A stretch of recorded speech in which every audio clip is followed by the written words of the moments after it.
तो CA versus MBA, ये one of the most controversial topics है और हो सकता है ये वीडियो तुमको ऑफेंड कर दे। तो एक सीए और एक एमबीए दोनों को अपनी डिग्री कंप्लीट करने में तो ऑलमोस्ट 5 साल लगते हैं, और एक सीए तो टैक्सेशन, लॉ, कॉस्टिंग, फाइनेंस और भी पता नहीं कितने सारे टेक्निकल सब्जेक्ट्स पढ़ता है, और वहीं एक एमबीए का फोकस मेनली मैनेजमेंट पे होता है।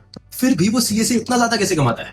तो क्या एमबीए ज्यादा स्मार्ट होता है? वो ना जी ना, ये इंटेलिजेंस का फर्क नहीं है, बल्कि ये एक सिस्टम ट्रैप है। एक सीए को हमेशा सही रहना सिखाया जाता है, जैसे कि सही से टैक्सेशन, सही से बुक में एंट्रीज, सही से टैक्स फाइलिंग और सही से कंप्लायंस। अब ये सारी स्किल्स कंपनी के पॉइंट ऑफ व्यू से एक डिफेंसिव स्किल है और कंपनी इसको अपना कॉस्ट ऑफ बिजनेस मानती है। वहीं अगर तुम एक एमबीए का काम देखोगे तो उसका काम क्या है कि रेवेन्यू लाओ, मार्केट को स्टडी करके कंपनी का बिजनेस बढ़ाने के लिए डिसीजंस लो। अब इस कैटेगरी ऑफ स्किल्स को ऑफेंसिव स्किल कहते हैं और कंपनी के हिसाब से ये उनकी इन्वेस्टमेंट है। अब ये तो बहुत एक बेसिक सी बात है कि कंपनी अपनी कॉस्ट हमेशा कम करना चाहती है और अपनी इन्वेस्टमेंट हमेशा बढ़ाना चाहती है। दूसरा सबसे बड़ा रीजन है कि सीए के करिकुलम में एक चीज कंप्लीटली मिसिंग है, जिसको कहते हैं the art of selling yourself. वहीं एक एमबीए के बच्चे के लिए group discussions, mock interviews, negotiation workshops, case competitions, ये सब कुछ कंपलसरी होता है, जिससे मार्केट में वो खुद को एक बेटर ब्रांड की तरह प्रेजेंट कर पाते हैं।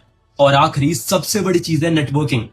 एक एमबीए का बच्चा जब अपनी क्लास से निकलता है तो उसके पास ऑलरेडी 400 ऐसे लोगों का कांटेक्ट होता है, जिसमें से आने वाले टाइम में कोई अपना स्टार्टअप करेगा, कोई अपना वीसी सेटअप करेगा या फिर कोई किसी कंपनी का सीईओ होगा। वहीं एक सीए स्टूडेंट का नेटवर्क, उसके आर्टिकलशिप के प्रिंसिपल, उसके कुछ सीनियर्स और आईसीए के कुछ इवेंट्स होते हैं, जिसकी वजह से शायद जो अपॉर्चुनिटी वो डिजर्व करता है वो उसको कभी मिल ही नहीं पाती। भाई अगर तुम सीए कर रहे हो या कर चुके हो तो इस बात को समझो कि सीए जितनी नॉलेज किसी और कोर्स में नहीं है। बस तुम्हें जरूरत है तो सही ब्रांडिंग की, जरूरत है तो सही नेटवर्किंग की, जरूरत है तो बिजनेस का कॉस्ट सेंटर ना बनकर उसका प्रॉफिट सेंटर बनने की। बाकी अगर तुम सीए कर रहे हो या कर चुके हो और अपनी लाइफ में यहां से यहां जाना चाहते हो तो इस पेज को फॉलो जरूर कर लेना।